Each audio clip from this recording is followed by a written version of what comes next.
Good morning વિદ્યાર્થી મિત્રો, જોઈએ આજે એકાઉન્ટની અંદર જે ચેપ્ટર નંબર 6 ભાગીદારની નિવૃત્તિ અને મૃત્યુ, એની અંદર આપણે મૃત્યુના જે દાખલા જોયું છે સ્વાધ્યાયમાં, એમાં દાખલા નંબર 18 જોઈએ આજે.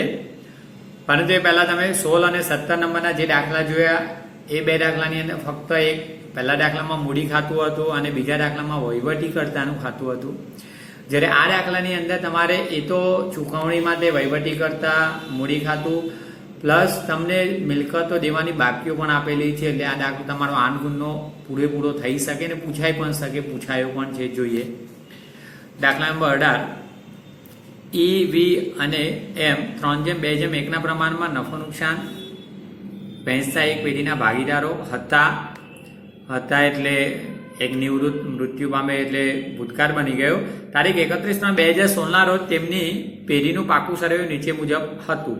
તો જો વિદ્યાર્થી મિત્રો, 3 ભાગીદાર, EVM machine, electronic voting machine, કઈ વાંધો નહીં, 3 ભાગીદારો, એમનું જૂનું પ્રમાણ અને 31/3/16 રોજનું પાકું સર્વે છે. તો બાકીઓ ટેલી કરી લઈએ. પહેલા પાકા સર્વેની અંદર જુઓ, મૂડી દેવા બાજુમાં 3 ભાગીદારોની મૂડી આપી દીધેલી છે. ત્યાર પછી રોકાણ અનામત, વહેંચણી પાત્ર અનામત, જો રોકાણોનો હવાલો હોય તો ધ્યાનમાં લેવો પડે, ના હોય તો વહેંચી દેવાનું. ગાલખાત અનામત અહીંયા 6000 આપી અને દેવાદારો સામે દર્શાવ્યા. કુલ દેવાદારો અનામતનો હવાલો હોય તો ધ્યાનમાં લેવાનો, નહીં તો આ રીતના જ અનામત દર્શાવવાની અથવા દેવાદારોમાંથી બાદ કરીને પણ દર્શાવી શકાય. આગળ જોઈએ બીજું, પ્રોવિડન્ટ ફંડ. પ્રોવિડન્ટ ફંડ એ જવાબદારી છે. આના વિશે કોઈ હવાલો શાયદ ના હોય, નવી જવાબદારી, તો આના આજ નવા પાકા સર્વેમાં બાકી દર્શાવવાની. કામદાર નફા ભાગ ભંડોળ. વિદ્યાર્થી મિત્રો જુઓ, નફા ભાગ ભંડોળ એ પેઢીનું દેવું કહેવાય, તો નવા પાકા સર્વેમાં મૂડી દેવા તરીકે દર્શાવાય.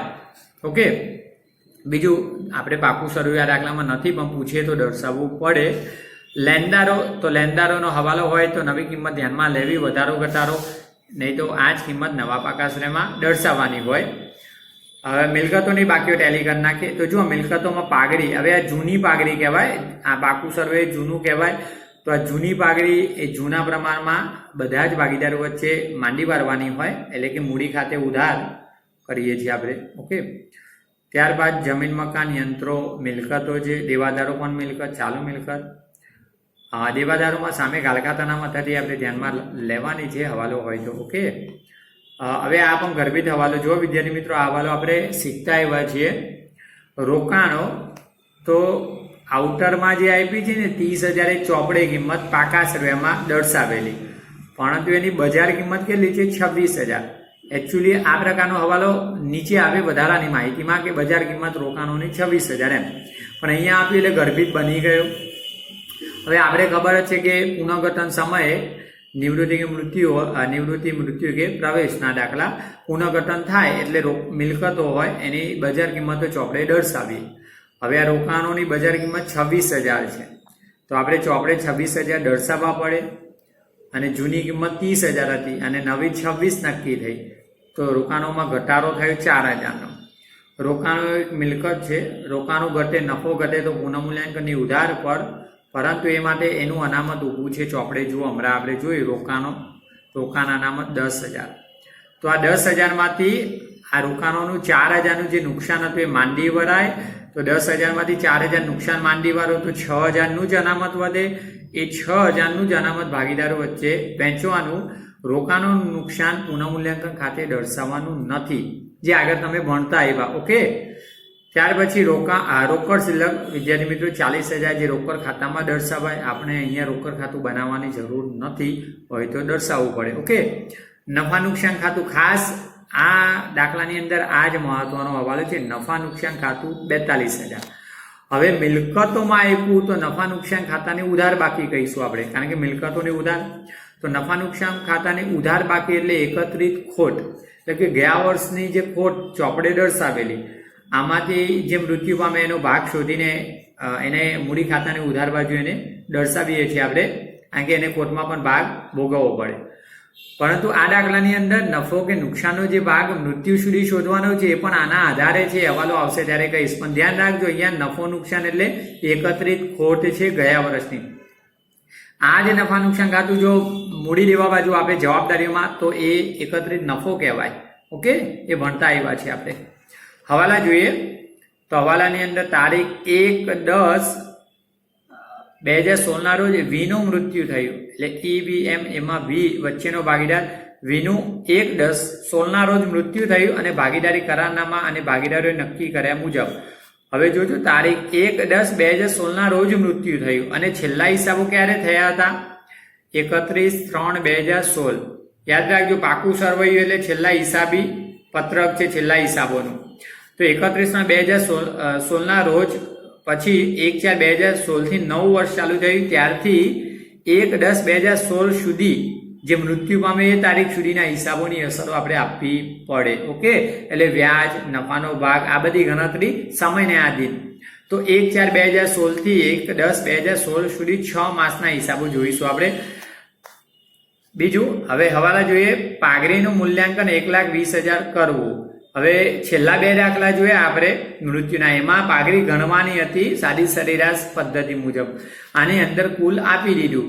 તો કુલ 1,20,000 પાઘડી છે, એમાંથી જે વી નિવૃત્ત થાય એના ભાગની આપણે પાઘડી, ઓકે, 2 ષષ્ઠમાંશ થાય ને વચ્ચેનો 2 ષષ્ઠમાંશ, તો એમાંથી 2 ષષ્ઠમાંશ ભાગની જે પાઘડી શોધીશું અને બાકીના ભાગીદારો લાભના પ્રમાણમાં આવશે E અને M. તો નીચે જુઓ, બીજો હવાલો છે. E અને M નું નફા નુકસાનનું નવું પ્રમાણ 2:1 રાખવું. તો નવું પ્રમાણ 2:1, જૂનું પ્રમાણ ટાઇટલમાં આપ્યું એટલે લાભનું પ્રમાણ શોધવાનું અને લાભના પ્રમાણમાં આ પાઘડી આપશે. ઓકે, ચલો તો બાકીના હવાલા પાછળ જોઈએ. હવે જોઈએ વિદ્યાર્થી મિત્રો આગળનો હવાલો, હવાલા નંબર 3. એમાં કીધું છે વીને મૃત્યુ તારીખ સુધીના નફા નુકસાનમાં ભાગ ગયા વર્ષના નફા કે નુકસાનને આધારે ગણવો. જોજો, વી જે મૃત્યુ પામે છે એને તમારે જે નફાનો ભાગ આપવાનો છે એ નફા નુકસાન મુજબ આપવો. એટલે કે નફો હોય તો નફો લઈ જાય અને નુકસાન હોય તો નુકસાન ભોગવશે. પણ કયા વર્ષના આધારે? તો ગયા વર્ષના નફા કે નુકસાનને આધારે. અત્યાર સુધી જે આપણે મૃત્યુના 16 અને 17મો દાખલો શીખ્યા એની અંદર આપણને નફાનો ભાગ જે મૃત્યુ પામતા ભાગીદારનો શોધતા ને એ ગયા વર્ષના નફાના આધારે કહેતા અને ગયા વર્ષે નફો જ આવતો. એટલે કે પહેલા દાખલામાં હતું છેલ્લા 3 વર્ષના સરેરાશ નફાને આધારે અને 17મા દાખલામાં કીધું કે ગયા વર્ષના નફાના આધારે. એટલે કે નફો હતો ગયા વર્ષે તો નફાના આધારે નવો ભાગ નફાનો મળતો. પણ આની અંદર શું કીધું? નફો થાય કે નુકસાન થાય એને નફો થાય તો એ ભાગ મળે, નુકસાન હતો ભાગ ભોગવવો પડે મૃત્યુ તારીખ સુધી. હવે એ કયા આધારે આપવો? તો ગયા વર્ષે જે નફો કે નુકસાન થયું એના આધારે હવે આ 6 મહિનાનો નફો નુકસાનનો ભાગ આપવો. તો ગયા વર્ષે આપણી પાસે નફો નથી, નુકસાન છે. મેં કીધું હતું ને મિલકતોમાં આપ્યું છે ને નફા નુકસાન ખાતું, તો ગયા વર્ષે એ 42,000 નુકસાન હતું. તો હવે નુકસાનમાં ભાગ એને ભોગવવો પડશે. જો એ નફા નુકસાન ખાતું મૂડી દેવામાં આપ્યું હોય તો એને કહેવાય એકત્રિત નફો, તો એને નફાનો ભાગ મળે. ઓકે, તો એ ગણતરી બોર્ડ વર્કમાં સમજાવીશ. ઓકે, ચલો ચોથો હવાલો. દેવાદાર પર 10% ગાલખાત અનામત રાખવી. તો વિદ્યાર્થી મિત્રો આ નવી અનામત રાખીશું અને જૂની અનામત છે તો વધારો ઘટાડો ચોપડે દર્શાવીશું. ઓકે, ચલો પાંચમો હવાલો. જમીન મકાનની કિંમત 10% વધારે ગણવી. તો આપણે ગણીશું. આ હવાલો આપણા માટે સરળ છે. ઓકે, અને નફો જે વધારે થાય પુનઃમૂલ્યાંકનની જમા બાજુ. બીજો છઠ્ઠો હવાલો જો, વીને 1,000 માસિક પગાર ચૂકવવા પાત્ર છે. હવે વી એટલે મૃત્યુ પામે એ ભાગીદારને મહિને 1,000, માસિક એટલે મહિનાનો 1,000 પગાર. પણ આપણે જોઈને છેલ્લા હિસાબોથી એ મૃત્યુ પામે તે તારીખ સુધી ધંધામાં પેઢીમાં કેટલા 6 મહિના રહ્યો, તો એને દર મહિને 1,000, તો 6 મહિનાનો 6,000 પગાર ચૂકવવા પાત્ર. હવે પેઢીએ પગાર ચૂકવવો પડે તો પેઢીનો ખર્ચ થાય, નુકસાન કહેવાય. ખર્ચ થાય એટલું નુકસાન, નફો ઘટે તો ખર્ચ થાય, નફો ઘટે, પુનઃમૂલ્યાંકન ઉધાર પર દર્શાવીશું અને એના મૂડી ખાતે જમા. ઓકે, બીજું સાતમો હવાલો જુઓ, આ ખાસ મહત્વનો. સાતમો હવાલો, વિના વહીવટકર્તાને તાત્કાલિક 45,000 ચૂકવવા. તો આપણે શું કરીશું? વહીવટકર્તા ખાતે ઉધાર, લાભ લેનાર કહેવાય અને બેંક સિલક ઘટે જાય તો જમા. પણ આગળ શું કીધું? અને બાકીની જે રકમ 2 સરખા વાર્ષિક હપ્તામાં 10% વ્યાજ સહિત ચૂકવવી. જોજો વિદ્યાર્થી મિત્રો, ખાસ આ તમારા માટે. પહેલા જે વિના મૂડી ખાતે લેણી રકમ મળે છેલ્લે એમાંથી 45,000 તમે ચૂકવી દેશો અને બાકી વધે લોન રાખવાની. હવે આ લોન 2 વાર્ષિક હપ્તા એટલે 2 વર્ષમાં ચૂકવવાની, 1 વર્ષને અને બીજા વર્ષે એટલે સરખા હપ્તામાં. ઓકે, પણ કેવી રીતના? 10%ના વ્યાજથી. આપણને અત્યાર સુધી લોન વિશે સૂચના નહોતી આપતી, આપણે 6% વ્યાજ ગણતા, પણ અહીંયા કીધું 10% વ્યાજથી અને 2 વર્ષમાં ચૂકવવાની સરખી એટલે પહેલા વર્ષે અડધી અને બીજા વર્ષે અડધી. ઓકે, આ ખાસ મહત્વનું. આપણે આગળ એક દાખલો આવો શીખ્યા હતા લોનનો, રાધિકા વાળો, આઈ થિંક કે એ છે આપણો દાખલો એક, એટલે છે કે રાધા વાળો, એની અંદર લોન વાળો હતો, પણ અહીંયા પણ ફરીથી આવ્યો. પણ એ દાખલાના આ દાખલામાં ઘણો ફરક છે. આ દાખલાની અંદર મૃત્યુ તારીખથી હિસાબી તારીખ અને ચૂકવણી તારીખ, એમાં 2 સમયનો જે ફરક આવે છે, એમાં તમારે ગણતરી થોડી કોમ્પ્લિકેટ થાય, જોઈશું બોર્ડવર્કમાં ગણાવીશ. છેલ્લે શું પૂછે એ જોઈ લો. વીનું મૂડી ખાતું તેમજ વહીવટીકર્તાનું છેલ્લી ચૂકવણી સુધીનું ખાતું તૈયાર કરો. 2 જ ખાતા પૂછ્યા. વીનું મૂડી ખાતું, તો પહેલા બધી અસર વીના મૂડી ખાતે આપવાની અને ચૂકવણી કોને કરવાની? વહીવટકર્તાને. જુઓ કીધું છે કે વહીવટકર્તાને 45,000 ચૂકવો ને બાકીની લોન ચૂકવો. હવે લોનની છેલ્લી ચૂકવણી, તો છેલ્લી ચૂકવણી ક્યારે થાય? 2 વાર્ષિક હપ્તા, તો બીજો હપ્તો બીજા વર્ષના અંતે ચૂકવાય ત્યાં સુધીની, એટલે 2 વર્ષની ચૂકવણી બતાવવાની થશે. હવે આપણા દાખલામાં જેમ જમીન, મકાન, દેવાદારનો હવાલો, પગારનો, તો આપણે પુનઃમૂલ્યાંકન ખાતું પણ બનાવવું પડશે અને અસરો આપવી પડશે, કારણ કે પુનઃમૂલ્યાંકન ખાતાનો નફો કે ખોટ આવે એનો પણ ભાગ વીને મળે અને ભોગવવો પડે. ઓકે, તો ચલો વિદ્યાર્થી મિત્રો, આપણે આ બાકીનો દાખલો છે બોર્ડવર્કની અંદર જોઈએ. હવે જોયું વિદ્યાર્થી મિત્રો કે આપણને જે હવાલાની ગણતરીમાં એક લાભનું પ્રમાણ શોધવું, એટલે કે વીના ભાગની પાઘડી, જે બાકીના 2 ભાગીદારો લાભના પ્રમાણમાં આપે છે, અને બીજું વીનો નફા નુકસાનમાં ભાગ, જે આપણો હવાલા નંબર 2 હતો, તો એની ગણતરી જોઈ લે. બાકીના હવાલા આપણે સીધા દાખલાની અંદર પણ ગણી શકાય એવા છે, એટલે કે અનામતો છે એનો ભાગ, જૂની પાઘડી, માંદી પાઘડી. જુઓ વિદ્યાર્થી મિત્રો, તો એની અંદર તમારો જે દાખલો છે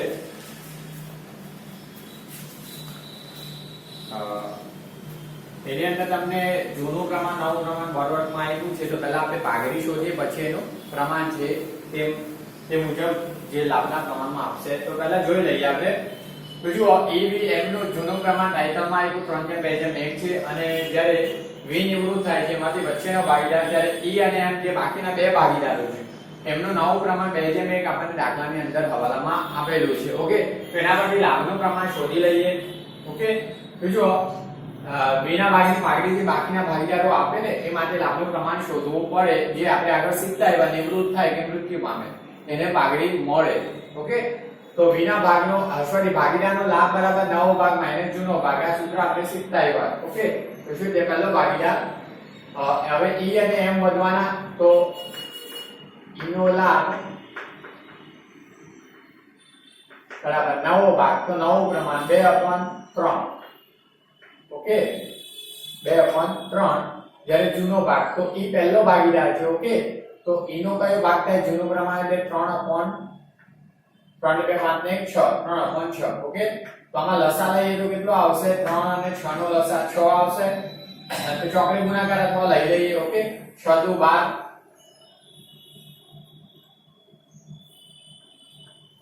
માઈનસ આ અંશનો છે 3 તારી 9, નીચે 6 તારી 18. 9 માંથી જાય, સોરી 12 માંથી 9 જાય તો 3/18. ઓકે, 3/6=18. ઓકે, એટલે 3 ઉડી જાય 1/6. બીજો, હવે બીજો M, તો M નો લાભ, હવે એનો નવો ભાગ, તો એનો નવો ભાગ 1/3 માઈનસ એનો જૂનો ભાગ, તો જૂનો ભાગ વચ્ચે B. ઓકે, તો M છેલ્લો ભાગીદાર 1/6. આમાં પણ કેવો લસા આવવાનો 6, એટલે ચોકડી ગુણાકાર લઈ લઈએ. 6 એકા 6, 1 3 3, અને નીચે છેદમાં 6 તારી 18. ઓકે, 6 તારી 18. તો બાદબાકી કરી લઈએ. 6 માંથી 3 જાય તો 3, નીચે 18. ઓકે, 3 પણ 18 એટલે 1/6 કહેવાય. જો બંનેનો લાભ કેવો આવે? 1/6 એટલે સરખો થાય, તો લાભનું પ્રમાણ સરખું મળે. તો E અને M નું લાભનું પ્રમાણ 1:1 મળે. ઓકે, હવે આ લાભના પ્રમાણમાં વીના ભાગની પાઘડી બાકીના ભાગીદારો આપે, તો વીના ભાગની પાઘડી શોધી લઈએ. તો જુઓ, વીને મળવા પાત્ર પાઘડી, જો આપણને દાખલામાં હવાલામાં જ કીધું છે કુલ પાઘડીનું મૂલ્યાંકન. તો પહેલો જ હવાલો છે પાઘડીનું મૂલ્યાંકન 1,20,000 કરવું. ઓકે, અને બીજો હવાલો તો નવું પ્રમાણનો. તો જે 1,20,000 નવું મૂલ્ય છે તો 1,20,000 એ પેઢીની કુલ નવી પાઘડી. ઓકે, એમાંથી v ના ભાગની પાઘડી. તો v નો ભાગ એટલે v નું જૂનું પ્રમાણ. ઓકે, તો v નું જૂનું પ્રમાણ કયું વચ્ચેનો છે તો 2/6. તો અહીંયા v નું જૂનું પ્રમાણ 2/6, 6 * 12 અને 2 2 4 એટલે 4 અને 1 2 3 છે 40,000 આવશે. ઓકે, જોઈ લઈએ 1,20,000 ગુણ્યા 2 ભાગ્યા 6 40,000. આ 40,000 ની પાઘડી v ને મળવાપાત્ર છે કે બાકીના ભાગીદારો આપશે. ઓકે, તો હવે કઈના લાભના પ્રમાણમાં આપે તો આમનો જ લખી દઈએ. આ બંને ભાગીદારો આપે ત્યારે એમની મૂડીમાં ઘટાડો તો e અને m ના મૂડી ખાતે ઉધાર તે v ના મૂડી ખાતે. ઓકે,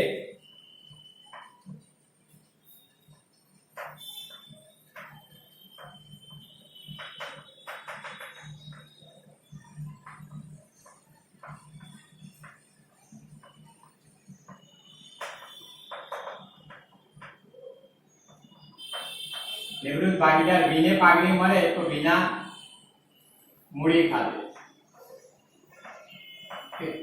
જો નિવૃત્ત ભાગીદાર v ને કેટલી પાઘડી મળે એના ભાગની 40,000 તો એના ખાતે જમા 40,000 એની મૂડી વધે તો જમા. આ પાઘડી 40,000 ની લાભના પ્રમાણમાં આપે તો 1/1 ના પ્રમાણમાં આપશે. તો 1/1 એટલે સરખું જ થયું એટલે 20,000 થઈ અડધી રકમ. તો 20,000 અને 20,000 પાઘડી આપશે લાભના પ્રમાણમાં. ઓકે, પ્રમાણ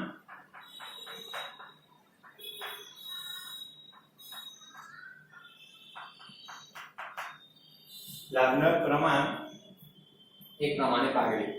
ચલો વિદ્યાર્થીઓ આપણે આની ખતમની તો આપણે ખાતું બનાવી ત્યારે કરીશું એટલે ગણતરી ધ્યાનમાં લઈશું.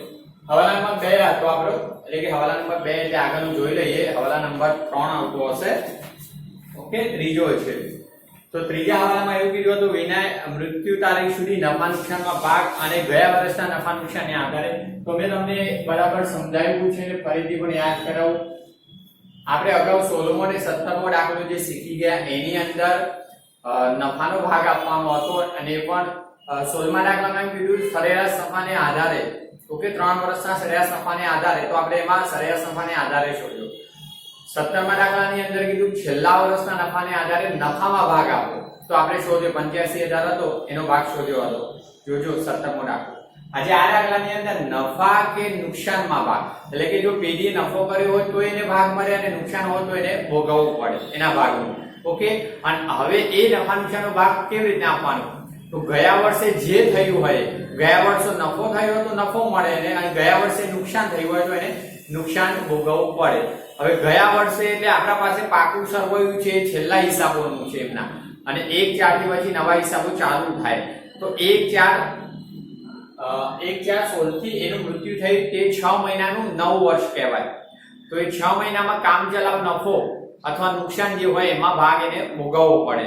તો ગયા વર્ષે જે થયો હતો ને એના આધારે આ વર્ષે એને આપવો. ગયા વર્ષનું તો ભોગવવું જ પડે, નુકસાન હોય તો નુકસાન કે નફો હોય તો નુકસાન. પણ આ વર્ષે આ 6 મહિનાના હિસાબોમાં એને શું ભોગવવાનું આવ્યું? તો 6 મહિનાના હિસાબોમાં નફો કે નુકસાન થયું હોય એને ભોગવવું પડે. તો એ કેવી રીતના? તો ગયા વર્ષે જે હોય એના આધારે એને ભોગવવાનું. તો ગયા વર્ષે શું હતું? નુકસાન. હવે નુકસાન એટલે કેવી રીતના? તો મેં તમને કીધું પાકા સમયમાં મિલકતોમાં નફા નુકસાન ખાતે આપ્યું છે. જુઓ, પાકા સમયમાં મિલકતો ખાતે જે નફા નુકસાન એટલે મિલકતો બાજુ જુઓ છેલ્લે નફા નુકસાન ખાતું. તો આ નફા નુકસાન ખાતાની ઉધાર બાકી એકત્રિત ખોટ હોય તો ખોટમાં એને ભાગ આ 6 મહિના માટે ભોગવવો પડશે. એ ખોટ તો ભોગવવાની છે બધા ભાગીદારોને. આ ખોટ એ ગયા વર્ષની, આમાં તો ભાગ ભોગવવાનો છે.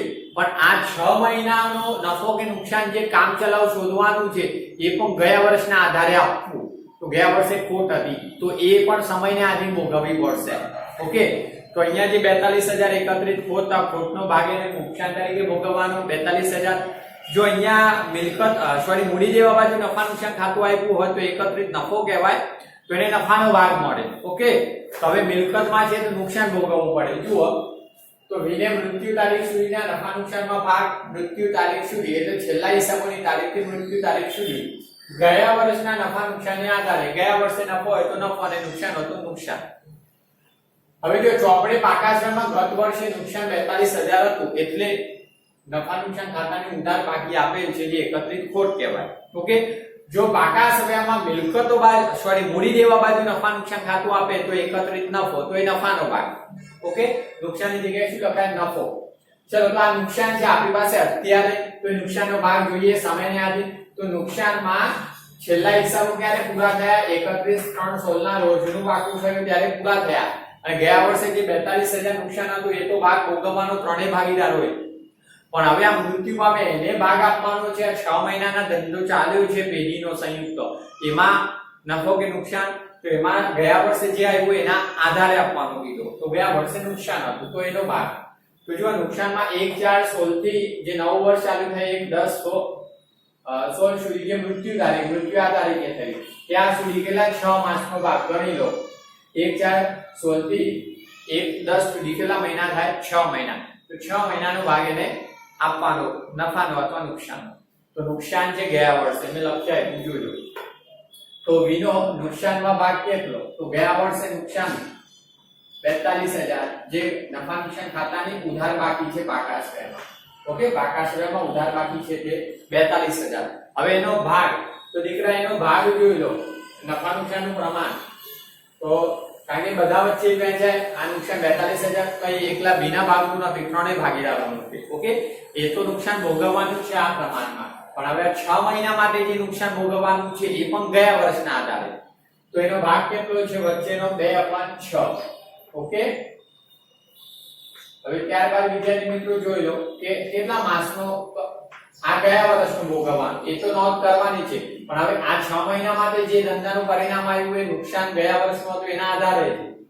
તો કેટલા માસનું આ 6 મહિનાનું છે? તો 6 12 માસ મૃત્યુ તારીખ સુધી 6 6 1 6 42 7 42 7000 આવશે. ચેક કરી લો. ઓકે, 7000 આવે. 6 6 ઉડી જવાના.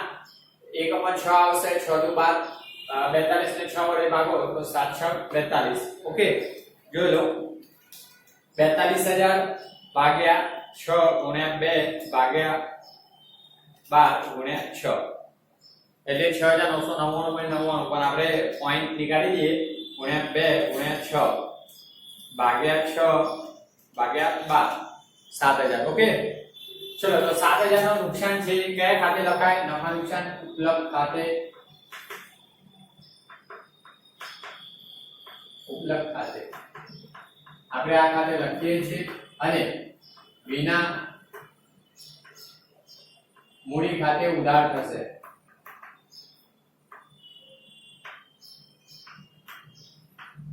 અત્યાર સુધી આપણે મૃત્યુ પામનાર ભાગીદારના મૂડી ખાતે જમા લખતા કેમ નફો આવતો? આ નુકસાન છે તો ઉધાર થશે. ઓકે, બાકીની અસરો છે ને આપણે સાથે દાખલાની સાથે જ ગણી લઈશું. ઓકે, તો આ ગણતરી વિદ્યાર્થી મિત્રો લખી લેજો. ઓકે, આગળનું જોઈએ આપણે દાખલો ખાના બનાવીએ.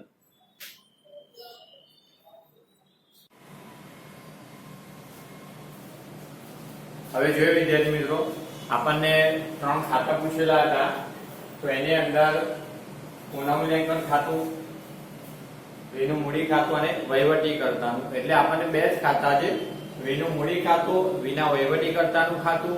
પણ મેં હમણાં દાખલામાં કીધું હતું કે આપણને બાકીઓ આપેલી છે, જેમ કે અનામત ઊભી કરવાની, જમીન મકાનની કિંમતમાં વધારો, તો પુનઃમૂલ્યાંકનની અંદર એની અસરો આવવાની છે. તો મિલકત અને દેવાની કિંમતમાં જે વધારો ઘટાડો થાય એનો ભાગ જે પુનઃમૂલ્યાંકન ખાતાનો હિસ્સો એટલે કે નફો અથવા ખોટ, એમાં નિવૃત્ત ભાગીદારને પણ ભાગ મળે અને ભોગવવો પડે, એટલે એ બનાવવું પડે. ઓકે, તો હવે જોઈએ આપણે દાખલો આગળ.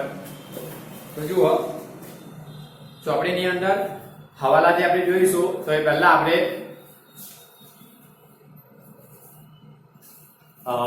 એની બાકીઓ લખી નાખીશું. તો બાકીઓની અંદર હવે 3 ખાતા સાથે આવેવા નથી, એટલે કે જ્યારે મૂડી ખાતું ક્લોઝ કરીશું ત્યારે જે રકમ હોય એના વહીવટી કર્તાને ચૂકવવાની છે. આપણે જોયું ને લોન હપ્તેથી, તો એ ચૂકવણી હું તમને બોર્ડ વર્કની અંદર ગણતરી સાથે બતાવીશ, એટલે એના માટે આખું ખાતું જોઈશે. ઓકે, તો ત્યારે ગણતરી માટે આ જવા દઈશ આન્સર, અહીંયા ગણતરી બતાવીશ ત્યારે આપણે ચૂકવણી દર્શાવીશું. હવે જોઈએ દીકરા, તો પહેલા આપણે ખાતાની અંદર જરૂરી ખાતા બનાવ્યા તો એમાં બાકી લખી છે. તો પહેલા જે વી છે, વી નું મૂડી ખાતું, તો એની મૂડીની બાકી લખી નાખીએ. તો જુઓ, પાકા સરવાળાની અંદર ચોપડી સાથે રાખજો મૂડી. તો વી ની મૂડી 1,20,000, તો એના મૂડી ખાતાની જમા બાજુ મૂડી દર્શાવીએ. હવે એની મૃત્યુ તારીખ લખીશું. મૂડી જમા બાજુ દર્શાવાય મૃત્યુ 1/10/2016. ઓકે, મૃત્યુ તારીખ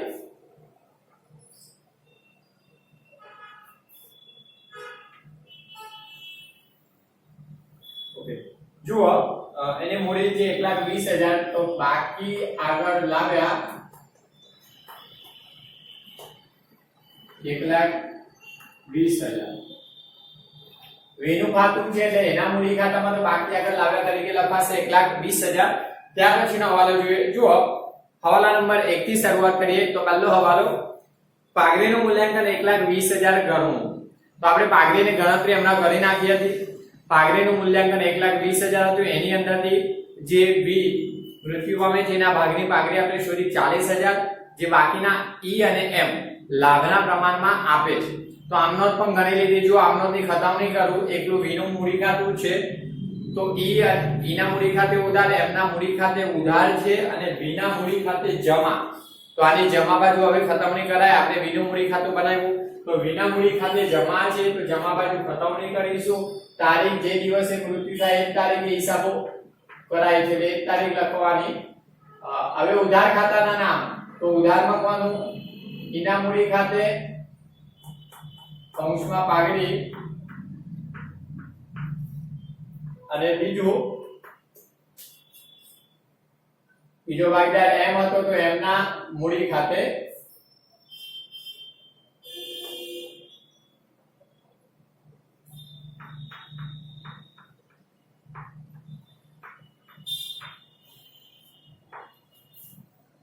હવે બંનેની સરખી જ રકમ હતી, એટલે કે 40,000 ની પાઘડી 1:1 ના પ્રમાણમાં આપશે, એટલે બંને 20,000 આપતા હતા. આપણે જોઈ લીધું. ઓકે, ચલો, તો પાઘડીનો હવાલો ક્લિયર.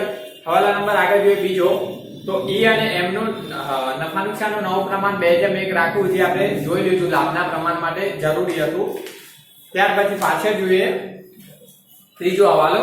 તો ત્રીજા હવાલામાં કીધું વીને મૃત્યુ તારીખ સુધીના નફા નુકસાનમાં ભાગ ગયા વર્ષના નફા નુકસાનને આધારે આપવો. તો વી જ્યારે છેલ્લા હિસાબો થયા ત્યાંથી મૃત્યુ પામે છે, એ 6 મહિનાનો સમય હતો. એ સમયગાળા દરમિયાન પેઢીએ નફો કે નુકસાન કર્યું હોય તો એમાં બધાને ભાગ મળે. હવે વી મૃત્યુ થાય તો એને પણ મળવો જોઈએ. હવે એને એ નફો નુકસાન, આપણે નફા નુકસાન ખાતું બનાવીને શોધતા નથી, તો પેઢી કામ ચલાવ શોધે. તો કામ ચલાવ શોધે તો આધાર કયો લેવો? તો આધાર આપણને કીધું ગયા વર્ષે જે નફો નુકસાન થયું એના આધારે આપવું. તો ગયા વર્ષે નુકસાન હતું 42,000, નફા નુકસાન ખાતાને ઉધાર બાકી જે જોયું એમાંથી એના ભાગનું અને 6 મહિનાનું શોધી લીધું. તો 7,000 આપણે આવતું હતું ગણતરીમાં, જોઈ લો. હવાલા નંબર 3 ની ગણતરી કરાવી. હવે નુકસાન હતું તો એની મૂડી ઘટે, તો મૂડી ખાતે ઉધાર.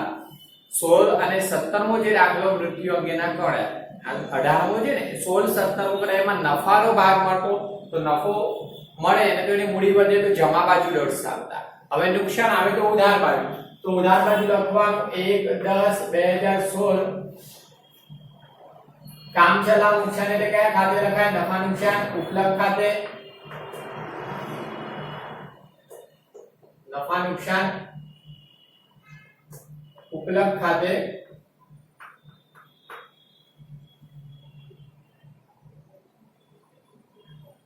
નુકસાનનો ભાગ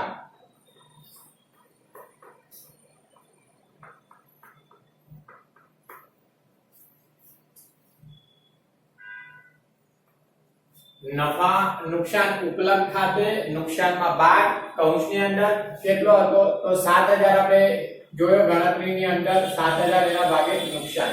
એવી જ રીતે જો મૂડી દેવામાં 42,000 આપ્યા હોય, સમજો એક્ઝામ્પલ, મૂડી દેવા બાજુ 42,000 આવ્યા હોય તો એને એકત્રિત નફો કહેવાય.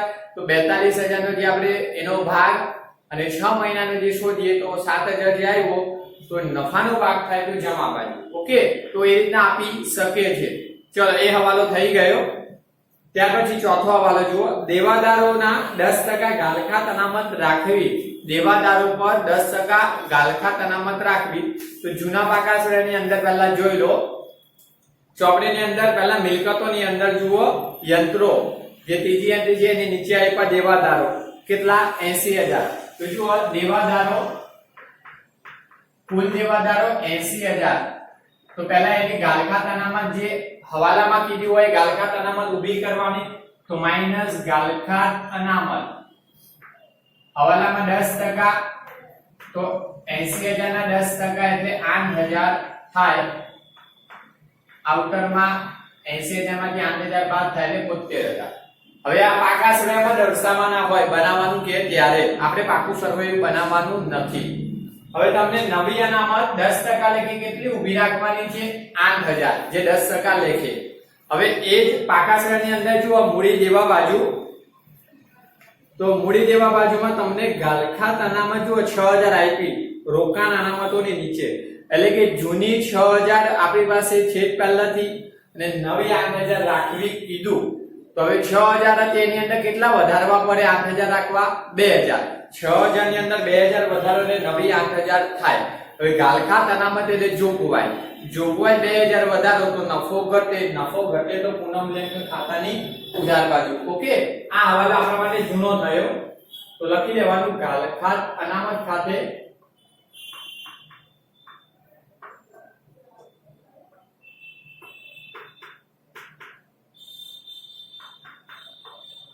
ઓકે.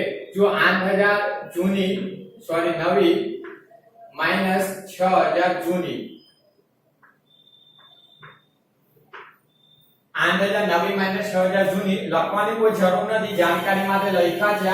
તો કેટલો વધારો કરે 2000. ઓકે, 2000 આવા જોઈએ જે વધારો છે તે. આગળનો હવાલો જોઈએ વિદ્યાર્થી મિત્રો, આ ખાલી જાણકારી માટે હતું, આ પાકા સરવાળામાં દર્શાવવાનું કે તો દર્શાવવું પડે. ઓકે, ચલો એના પછીનો આગળનો જોઈએ.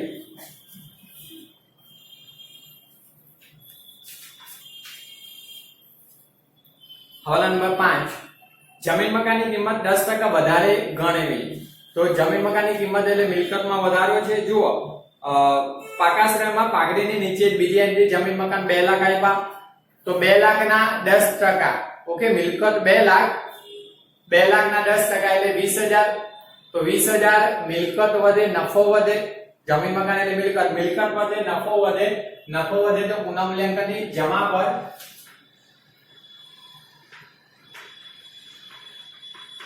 જમીન મકાન ખાતે 20000. ધ્યાન રાખજો, જમીન મકાન જે આપ્યું છે નવા પાકા શ્રેણીમાં લખવાનું 2 લાખ, જમીન મકાન 2 લાખ, એમાં વધારો તો પ્લસ કરવાનો વધારો 2 લાખના 10% 20000. તો આઉટરમાં 2,20,000 આવે બનાવવાનું હોય તો આપણે જે વધારો કર્યો એની અસર આપી દેવાની જે દર્શાવી દીધી. ઓકે, ચલો આગળનો હવાલો જોઈએ.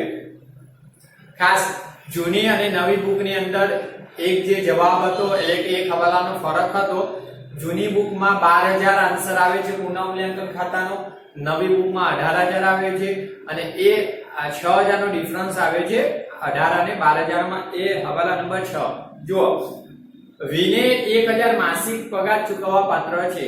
વી એટલે જે મૃત્યુ પામે એને મહિને માસિક 1000 પગાર ચૂકવવા પાત્ર. હવે માસિક 1000 એટલે છેલ્લા હિસાબો જે થયા ત્યારથી મૃત્યુ તારીખ સુધી કેટલા માસનો 6 માસનો. 1/4/2016 થી 1/10/2016 સુધી 6 માસનો એને પગાર ચૂકવવાનો. હવે 6 માસનો પગાર પેઢી એને ચૂકવવાની છે. તો ભાગીદારને મળે એની મૂડીમાં વધારો તો મૂડી ખાતે જમા થાય એ પહેલા અસર આપી દઉં, કારણ કે ભાગીદારને પગાર કમિશન મળતું હોય તો એની મૂડી વધે, મૂડી ખાતે જમા. તો જુઓ 1/10/2016 ઓકે, પગાર ખાતે માસિક 1000. ઓકે, એટલે જુઓ માસિક 1000 માસિક ગુણ્યા 6 માસનો, કૌંસની અંદર 6 માસ એટલે કુલ 6000 પગાર એને મળશે, પેઢી આપશે. ક્લિયર? 6 માસ કયા? છેલ્લા હિસાબોની જે પાકું સરવૈયું છે ત્યારથી, એટલે કે 31/3/16 નું પાકું સરવૈયું નવા વર્ષથી બીજા વર્ષે નવું વર્ષ ચાલુ થાય એટલે 1/4/16 થી બીજા દિવસથી નવું વર્ષ. તો 1/4/2016 થી 1/10/2016 જે દિવસે મૃત્યુ થાય ત્યાર સુધીનું 6 માસનો પગાર 6000. હવે આ પગાર જે જૂની બુકમાં 12000 આન્સર આપ્યો છે પુનઃમૂલ્યાંકનનો તે મુજબ આ પગાર પુનઃમૂલ્યાંકન ખાતે ઉધાર દર્શાવ્યો છે એટલે 12000 આન્સર આવે. હવે ખરેખર ભાગીદારનો પગાર છે પેઢીનો ખર્ચ કહેવાય. એટલે નફા નુકસાન ફાળવણી ખાતે દર્શાવાય વાર્ષિક હિસાબો આવશે ત્યારે શીખવાડીશ. જો પેઢીનો ખર્ચો હોય ને પુનઃમૂલ્યાંકનને લગતો કે તો એ પેઢીના ખર્ચા પુનઃમૂલ્યાંકન ખાતે દર્શાવે છે અનેરીને પાસવી વાળો હતો પણ એ ખર્ચા ભાગીદારોએ ચૂકવ્યા હતા. ઓકે, અને પેઢીના હતા એ ચૂકવવા પાત્ર. આ ભાગીદારનો લગતો ખર્ચો છે તો ફાળવણી ખાતે દર્શાવાય. એટલે નવી બુકમાં હવે એ અસર અહીંયા અમારી થતી નથી. ઓકે, એક જ અસર ભાગીદારના ખાતે જમા પગાર હોય, કમિશન હોય, મહેનતાણું હોય. ઓકે, બીજું જો તમને વાર્ષિક 12000 પગાર કહી દીધો હોય તો તમારે પાછું ભાગે 2 કરવો એટલે 6 માસનો શોધવો પડે. અહીંયા મહિનાનો હતો એટલે 6 માસનો આપણે લખ્યો. ઓકે, ચલો આગળ જોઈએ. હવે આ 7મા વાલામાં જૂની બુક પ્રમાણે ભૂલ એક સુધારવાની છે. નવી બુક છે જે વિદ્યાર્થીઓ પાસે એમને તો બરાબર કઈ તો જુઓ, વિના વહીવટકર્તાને તાત્કાલિક 45000 ચૂકવી આપવા. ઓકે, 45000 લખજો. જૂની બુકમાં 43000 હતા. અને બાકીની રકમ 2 સરખા વાર્ષિક હપ્તામાં 10% વ્યાજ સહિત ચૂકવણી કરવાની છે. ઓકે, તો વ્યાજ સહિત ચૂકવણી કરવાની. બાકીની રકમ પહેલા 45000 તાત્કાલિક ચૂકવી આપવાના. તો 45000 આપણે તાત્કાલિક જે ચૂકવી આપીએ છીએ એટલે બધા 45000 કરી લેજો જૂની બુકમાં જેને સુધારવાનું હોય છે. તો જુઓ એને 45000 તાત્કાલિક ચૂકવીએ ત્યારે ભાગીદાર લાભ લેનાર ભાગીદારના ખાતે લખજો, વહીવટકર્તા ખાતે નહીં લખતા. એ વહીવટકર્તાને લોનની ચૂકવણી બતાવવાની છે, છેલ્લી ચૂકવણી. આ જે રકમ છે એની ચૂકવણી અત્યારે લખવાની નથી. તો એ વિના મૂડી ખાતે ઉધાર અને બેંક સિલક જાય તો જમા. બેંક ખાતાની જમા બાજુ લખાય અને વહીવટકર્તાની ઉધાર બાજુ સોરી મૂડી ખાતાની ઉધાર બાજુ અને બાકીની રકમ લોન તરીકે. ઓકે, તો તાત્કાલિક ચૂકવો એને કયા ખાતે લખો છો? બેંક ખાતે. ઓકે, બેંક ખાતે. આ 45000 જે તાત્કાલિક ચૂકવવાના હતા તે બેંક ખાતાની જમા બાજુ બીજી અસર થાય. આ હવે બાકીની રકમ જે ડિફરન્સ મળશે એ લોન રાખવાની છે અને લોન 2 હપ્તામાં 2 વર્ષમાં ચૂકવવાની વ્યાજ સહિત. એ ગણતરી વહીવટકર્તાને ખાતું બનાવીએ ત્યારે બતાવીશ. વહીવટકર્તાને ચૂકવવાની છે. ઓકે, ચલો તો વિદ્યાર્થી મિત્રો હવાલા પૂરા થયા. આપણને 2 ખાતા કીધા હતા તો બનાવ્યા છે એટલે કે હજુ એક વહીવટકર્તાનું બનાવીશું. ત્યાર પછી જૂનું પાકું સર્વે આપણે ટેલી કરી નાખીએ. જોઈ લો, જૂના પાકા સર્વેની અંદર મૂડીની અંદર મૂડી આવી ગઈ, વિના મૂડી ખાતે જમા બાજુ. હવે રોકાણ અનામત 10000.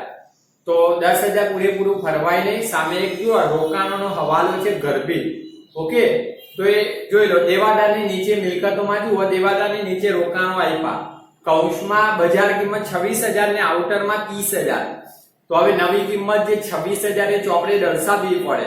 જૂની કિંમત વધુ હતી, નવી કિંમત 26000 ઓછી થઈ તો રોકાણોની કિંમતમાં ઘટાડો એટલે મિલકતમાં શું થયું? નુકસાન. રોકાણોની કિંમત ઘટી એટલું 4000 નું નુકસાન.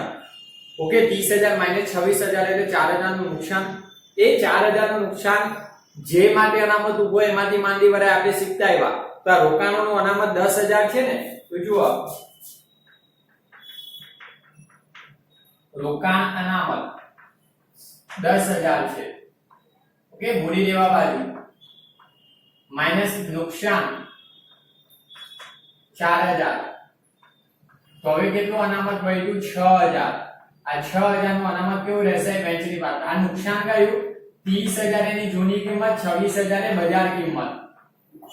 ઓકે, આ બજાર કિંમત એટલે 4000 નુકસાન હતું. આ વેચની પાત્ર અનામત 6000 બધા જ ભાગીદારો વચ્ચે વહેંચાય. અનામત વેચો ત્યારે ભાગીદારના મૂડી ખાતાની કઈ બાજુ? જમા બાજુ. તો જુઓ 1/10/2016 રોકાણ અનામત.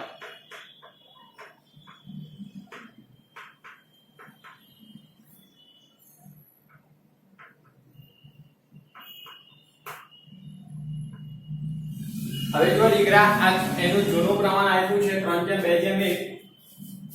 3/2/1 એમાંથી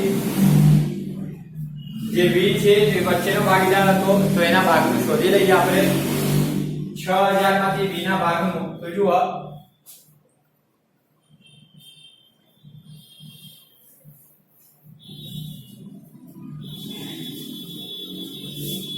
6000 અનામત એમાંથી એનો ભાગ 2/6 ઓકે 2/6 થશે 10 ને 2 6 એટલે 1000 ગુણ્યા 2 એટલે 2000 ઓકે આ રોકાણ અનામત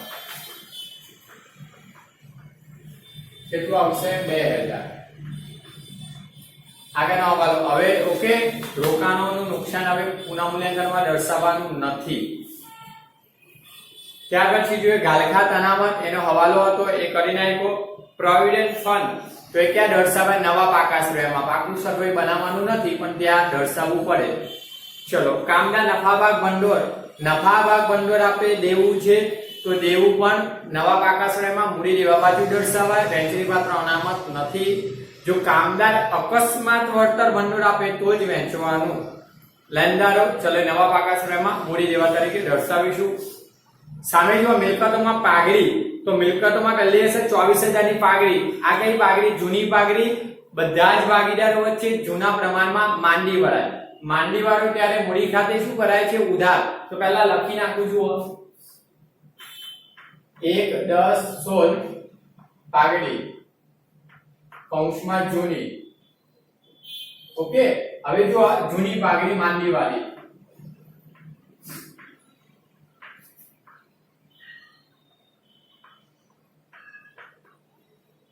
તો કુલ 24000 ની પાઘડી એમાંથી ત્રણેય વચ્ચે વહેંચાય અને v તો v નો ભાગ કયો છે 2/6 ઓકે v ભાગીદાર તો 2/6 ભાગની કેટલી 6 ચોક 24 ચાલુ 8 ઓકે જોઈ લઈએ 24000 ના 2/6 8000 ઓકે તો 8000 દર્શાવવાના અત્યાર સુધી આપણે બધા જ ભાગીદારોના ખાતામાં લખતા હતા હવે એક જ ભાગીદાર છે તો એની જ લખવાની શોધીને ઓકે 8000 ચલો પાઘડી ક્લિયર જૂની પાઘડી માંડી વાળીએ ત્યાર પછી ચલો જમીન મકાનનો હવાલો આવી ગયો યંત્રો નવા પાકા શ્રેણીમાં દર્શાવી દેવાના દેવાદારો પણ નવા પાકા શ્રેણીમાં દર્શાવવા જે ગણતરી કરાવી હતી પહેલા ગાળખાતામાંથી રોકાણો એનો પણ હવાલો જોયો રોકાણો હવે નવા પાકા શ્રેણીમાં 26000 દર્શાવાય 4000 નુકસાન બાદ કર્યા પછી ઓકે તો રોકાણો 30000 માઈનસ નુકસાન 4000 આઉટરમાં 26000 4000 નું નુકસાન આપણે માંડી વાળી અનામત માની અને અનામત હતું જે 6000 એ વેચીને દર્શાવી દીધું ચલો ત્યાર પછી જોઈ લો રોકડ શિલ્લક રોકડ ખાતામાં દર્શાવાય હવે ખાસ નફા નુકસાન ખાતું 42000 એ ગયા વર્ષની બાકી છે ચોપડે ગયા વર્ષે નુકસાન હતું તો નુકસાન ત્રણેય ભાગીદારે ભોગવવું પડે અને આ વર્ષે 6 મહિનામાં જે નુકસાન થયું એ તો ભાગ તમે કામચલાઉ તરીકે શોધીને લખ્યો છે તો આ ગયા વર્ષનું નુકસાન છે એ તો ભોગવવાનું બધાએ ભાગીદાર થાય ત્રણે તો એ નુકસાન પણ દર્શાવવાનું તો 1 10 16 આ ખાસ યાદ રાખજો હવે આ નફા નુકસાન ખાતે લખાય આ કામચલાઉ નથી આ તો ગયા વર્ષનું છે નફા નુકસાન ખાતામાં આવ્યું હોય નફા નુકસાન ખાતે ઓકે 42000 હતું જો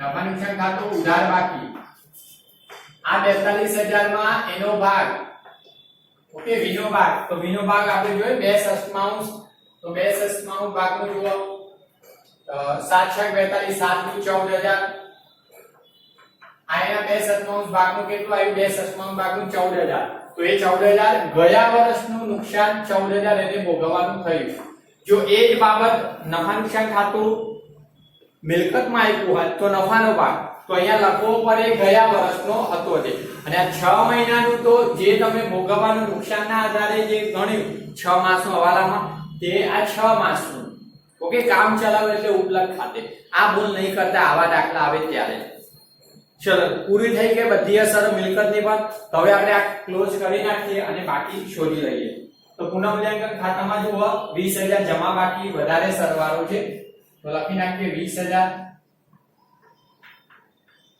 એ જે સરવાળો આપણે દર્શાવીએ છીએ 20,000 જમાનો સરવાળો 2000 બાદ કરો એટલે કેટલી બાકી વધે 18,000 20,000 માઈનસ 2000 કરો એટલે બાકી 18,000 હવે 18,000 એ શું કહેવાય પુનઃ મૂલ્યાંકન ખાતાનો જમાનો સરવાળો વધુ એટલે જમા બાકી કહેવાય ને જમા બાકી એટલે નફો કહેવાય તો પુનઃ મૂલ્યાંકન ખાતાનો નફો ક્યાં લઈ જવાય ભાગીદારોના મૂડી ખાતે નફો આ નફો ત્રણેય વચ્ચે વહેંચીએ EVM કારણ કે ત્રણેયના મૂડી ખાતે કઈ લઈ જવાનું નથી અત્યારે ત્રણ બનાવતા નથી પણ લખી રાખો તો ચાલે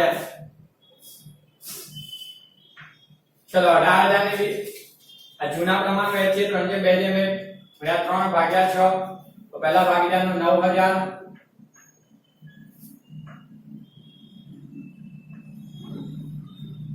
18,000 ગુણ્યા 2 ભાગ્યા 6 6,000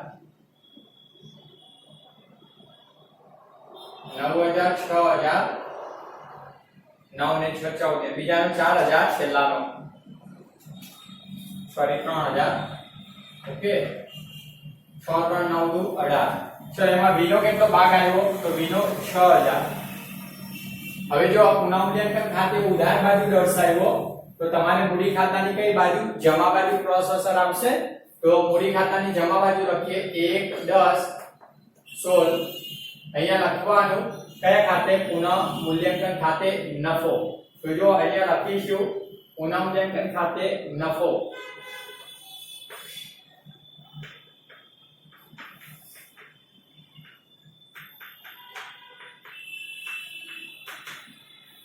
કેટલો નફો આવ્યો તો વીનો નફો 6,000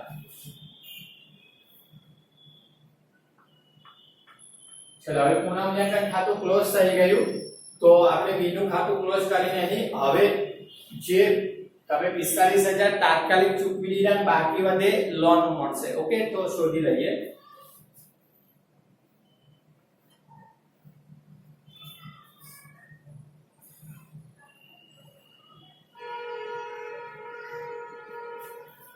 ચલો જમાનો સરવાળો વધારે દેખાય છે કારણ કે 1,20,000 ની મોટી એન્ટ્રી તો પહેલા એ કરી લઈએ 1,20,000 પ્લસ 20,000 પ્લસ 20,000 6 6 12 14,000 1,74,174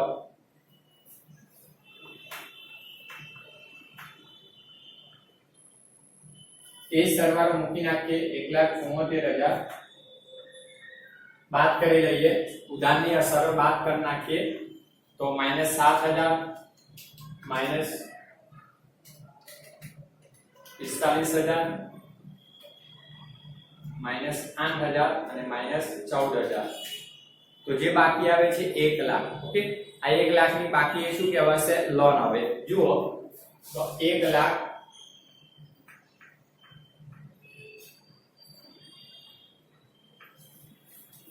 ઈના વહીવટકર્તાને ચૂકવવાની આપણને કીધેલું છે કે છેલ્લી ચૂકવણી બાકીના કે 2 વાર્ષિક હપ્તામાં વ્યાજ સહિત ચૂકવવાની ઓકે તો ત્યાં સુધી વહીવટકર્તા ખાતે લખી રાખવાની ને ચૂકવણી વહીવટકર્તા ખાતે બતાવીશું તો અહીંયા લખી રાખીએ 1 લાખ વિના વહીવટકર્તા ખાતે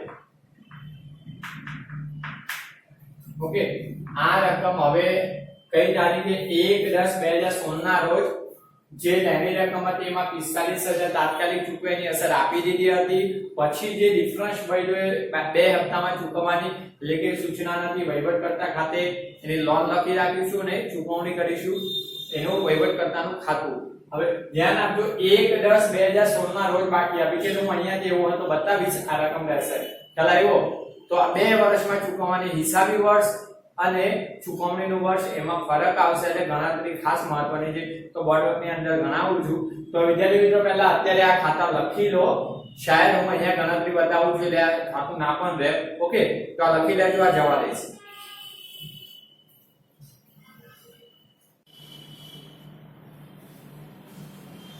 હવે જોઈએ વિદ્યાર્થી મિત્રો જે વહીવટીકર્તાનું ખાતું પૂછેલું હતું તો જુઓ વિના વહીવટીકર્તાનું ખાતું આપણે જે રીતના ખાતું બનાવે તે રીતના જ બનાવવાનું. અગાઉ પણ જે આપણે દાખલામાં બનાવ્યા હતા.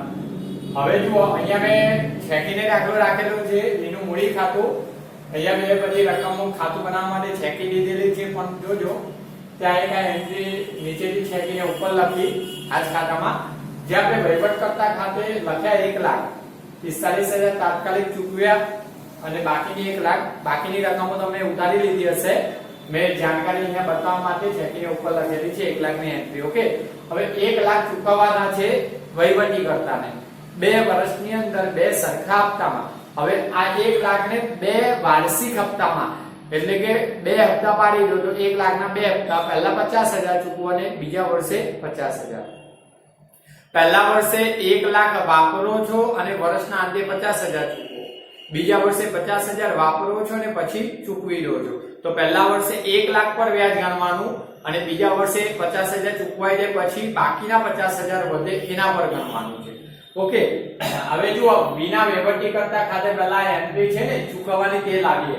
તો જુઓ વિના મૂડી ખાતે ઉધાર લખ્યા છે આપણે 1 લાખ, એ ક્યાં લાવવાના?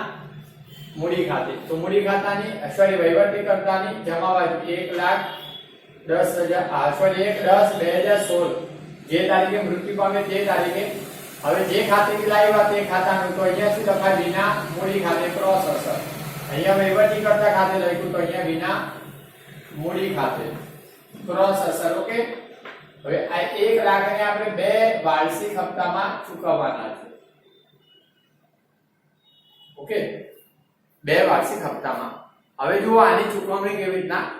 આ ચૂકવી નાખો એટલે બેંક ખાતે ઉધાર તે વહીવટીકર્તા ખાતે ચૂકવણી પૂરી થઈ જાય એટલે એની અસર દર્શાવવાની જરૂર નથી, નહીં તો પાછી વધારે તમારે રકમ 45,000 ઉધારમાં પણ લખવી પડે ચૂકવો ત્યારે. ઓકે, એટલે 45,000 સીધા અહીંયા અસર આપી હોય તો ચાલે. હવે જો અહીંયા લખી છે એટલે તમારે આ દર્શાવવાની નથી. જો અહીંયા બેંક ખાતે ના લખ્યું હોય તો 1,45,000 ની બાકી લાવવી પડે. 1,45,000 માંથી 45,000 ચૂકવો એટલે બેંક ખાતે અહીંયા લખો અને 1 લાખની રકમની ચૂકવણી બતાવવી પડે. ઓકે, હવે અહીંયા આપણે બતાવેલી છે એટલે 1 લાખની ચૂકવણી ગણીએ. જો ગણતરી બતાવવાનો પ્રયત્ન કરીશું બહુ નાના અક્ષરથી, તો સાંભળી લેજો. પહેલા ગણતરી સમજી લો 2 વાર્ષિક હપ્તામાં કેવી રીતના. તો પહેલો હપ્તો 2 હપ્તા પાડી લઈએ સરખા. તો પહેલો હપ્તો 50,000 નો ચૂકવાય છે એટલે 1 લાખ વપરાય પછી ચૂકવાય. હવે એ હપ્તો ક્યારે ચૂકવાય? તો જુઓ એનું મૃત્યુ તારીખે 1/10/16 ના રોજ આપણે 1 લાખ જે રાખ્યા હતા, તો 1/10/2016 થી જોજો એ તારીખથી વર્ષ ક્યારે પૂરું થાય? 1/10/17. 1/10/16 થી 1/10/17 સુધી કેટલા માસ?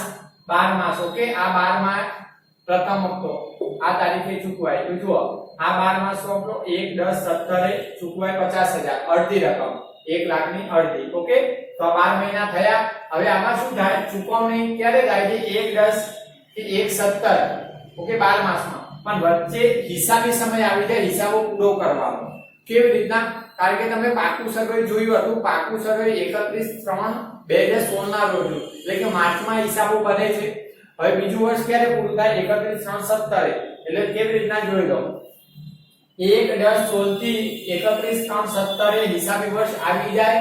કારણ કે આ તો 10મા મહિનામાં પતે છે 2017 માં, જ્યારે વચ્ચે હિસાબી સમય પૂરો થઈ જાય છે પેઢીનો. તો જુઓ 1/10/2016 થી 1/10/17 સુધી જે 12 માસ છે એમાં વચ્ચે પેઢીના હિસાબોનું વર્ષ આવી જાય 31/3/17 હિસાબો થાય. ઓકે, 10મા મહિનામાં ચૂકવો હોય પહેલા હિસાબો આવી જાય માર્ચ મહિનામાં. તો 1/10/16 થી 31/3/17 સુધી કેટલા મહિના? 6 માસ. ઓકે, અને 1/4/17 એટલે 9 વર્ષ. 1/4/17 થી હપ્તો અહીંયા ચૂકવી લેવાનો છે 12 મહિનાનો. ઓકે, 12 મહિના પૂરા થાય એટલે તો 1/10/17 સુધી 6 માસ સુધી એમ 12 માસને 2 ભાગમાં ડિવાઈડ કરી દીધા હિસાબી વર્ષ સુધી, હિસાબી વર્ષની ચૂકવણી સુધી. ઓકે, જે તારીખે રાખો છે એટલે હિસાબી વર્ષથી ચૂકવણી સુધી એમ 6 માસમાં વહેંચાઈ ગયું. તો વ્યાજ પણ 6 મહિનાનું ગણી લો. આમ 1 લાખ પર 10% લેખે વાર્ષિક 10% કીધેલું આપણને વ્યાજ ચોપડીમાં, તો 10% લેખે 10,000 વ્યાજ થાય અને એને 6 મહિનામાં ગણવાનું થયું. હિસાબી મુદત આવી જાય છે એટલે જુઓ. તો પહેલા 6 માસનું 1 લાખ પર 10% લેખે વાર્ષિક 10% આપ્યું, 6 માસનું વ્યાજ. તો 1 લાખના 10%, 10,000 6 વાર આવશે એટલે 5,000 વ્યાજ. ક્યારે? હિસાબી સમય સુધી. હિસાબી સમયથી ચૂકવણી કરો છો ને 50,000 ની ત્યાં સુધી તો વાપર્યા ને 12 મહિના 50 પૂરા 1 લાખ, તો 1 લાખ પર પૂરું જ ગણાય, તો 1 લાખ પર આ 6 માસ ઓકે ચૂકવણી તારીખ સુધીના 10% લે કે 6 માસ નું 5,000 એટલે આખા વર્ષનું 12 મહિનાનું જે ચૂકવો ત્યાં સુધીનું 10,000 વ્યાજ જ થાય, પણ હિસાબી મુદત પહેલા ને હિસાબી મુદત સુધીના ચૂકવણી સુધીના સમયનું વ્યાજ ગણવું પડે ઓકે।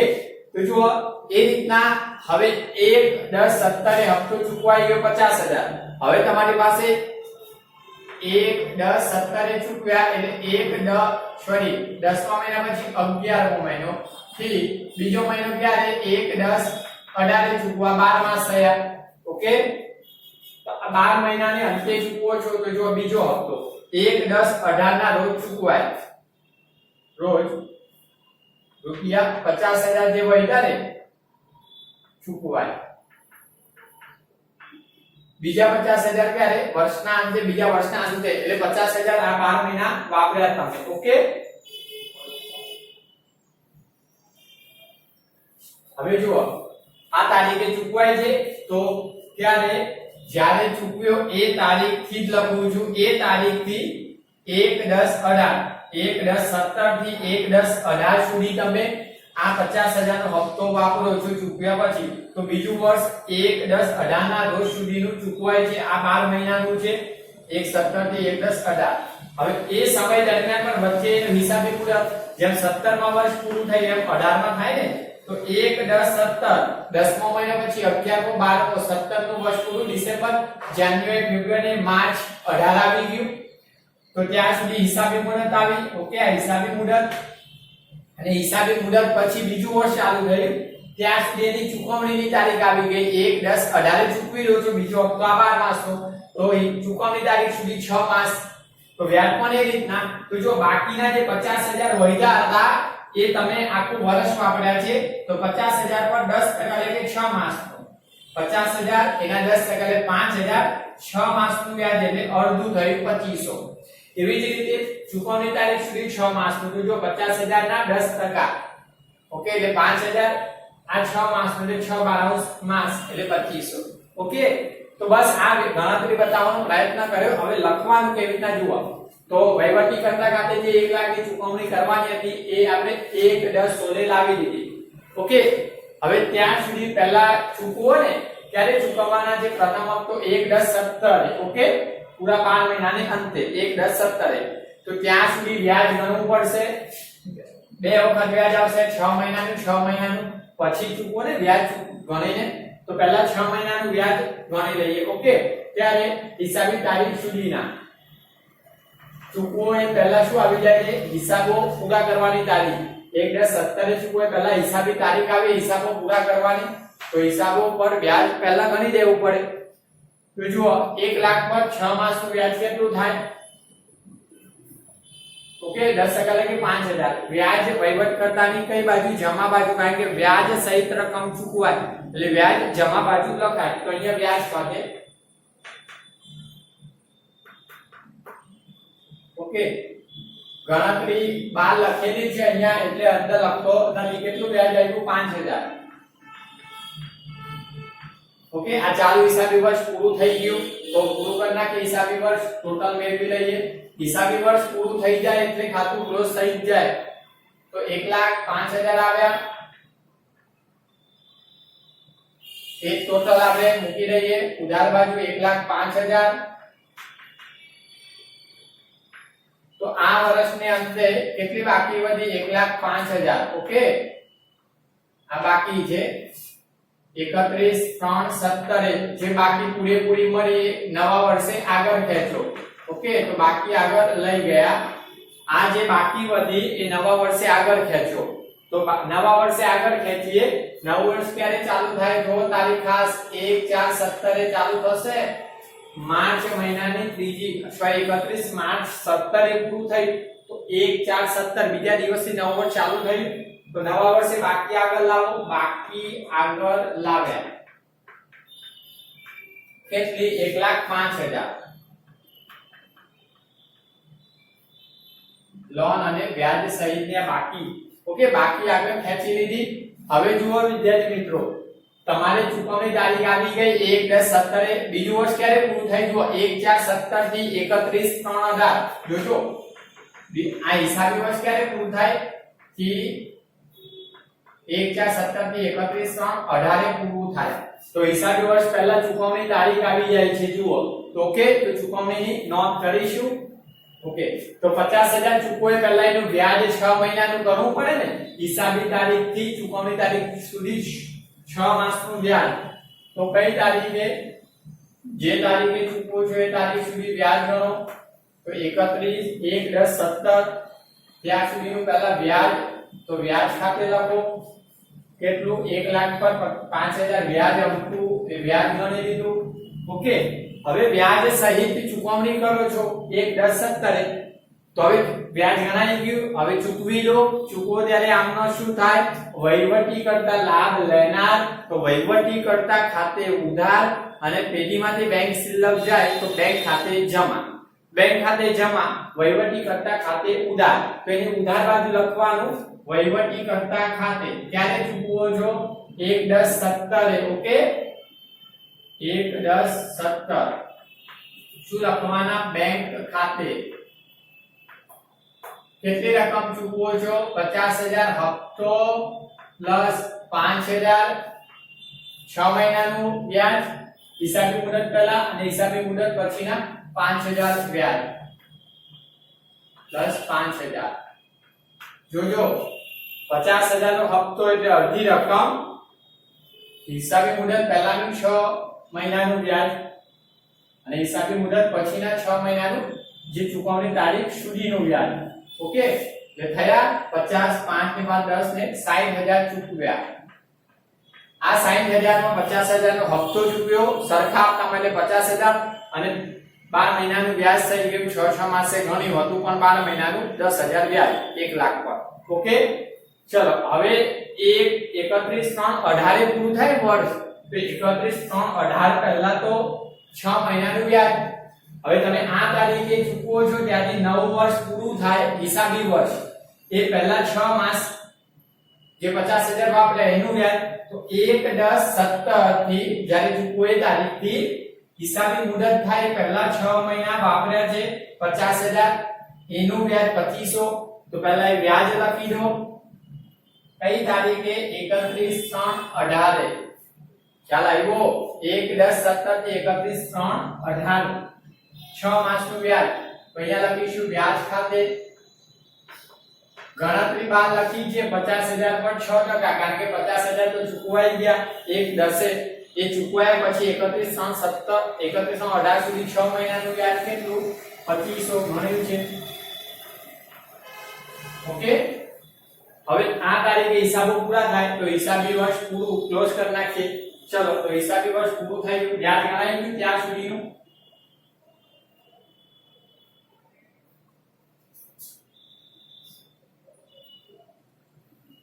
चलो टोटल जो है 1,05,000 1,10,000 1,12,500 आज सरवाળો લાગી જાય 1,12,500 એમાંથી જે ઉધાર બાજુ ચૂકવણી તે બાદ કરો તો 60,000 જાય 50 ને 2 52,500 આવશે જોઈ લઈએ 1,12,500 માઈનસ 60,000 એટલે 52,500 ઓકે तो लखी नाखिए 52,500 आ बाकी मरी कई तारीखे 31/3/18